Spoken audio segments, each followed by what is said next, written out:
Nagkaroon kami kanina ng safety actual training ng harness kung paano gumamit.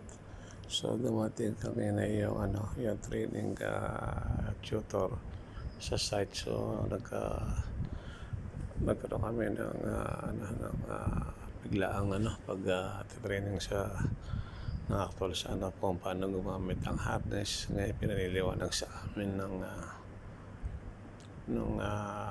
training tutor. So kung paano pag-uwas ng paggamit ng harness. Kaya kung makikita nyo, yan nag-explain yung naka-green ng best. So kung paano kami isasabit, and then kung paano sasakay doon sa Manitou basket. So ito yung maganda para sa amin kasi kung meron kaming mga more than 3 meters na akit, so kailangan namin gumamit ng harness.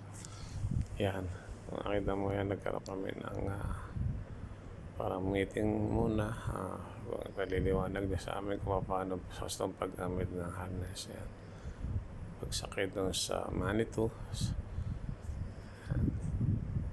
sasakay na sila, and then iaangkat ng operator, and nakasabit siya doon sa safety tools ng bakit yan. Yan, operator, kung makikita nyo, iaangat niya yung basket, papataas, pero safety na siya, naka-buckles na yung harness doon sa sabitan. Yan. Yan, doon din na niya iaangat operator hanggang sa taas, and then tatanungin kung okay na yung naabot na pinakamataas.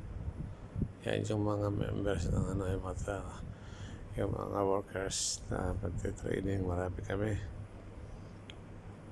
meron kami mga 20 siguro. Yan, 20 person yung nag-training.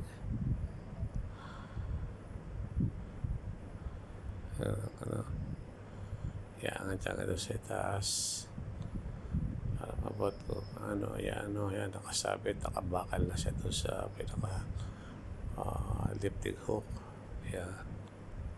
Yan, spawn to 3 meters above yan. So pag tumaas na ng 2 meters, kailangan mo na kasi gumamit ng harness para safe ka. Kung malaglag ka man, nakasabit ka lang.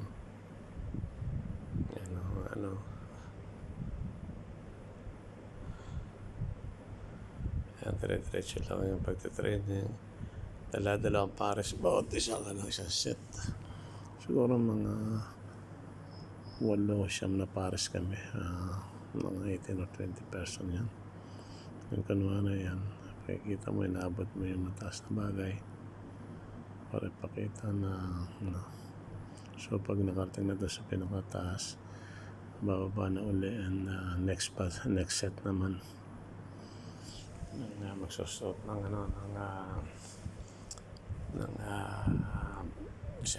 safety harness.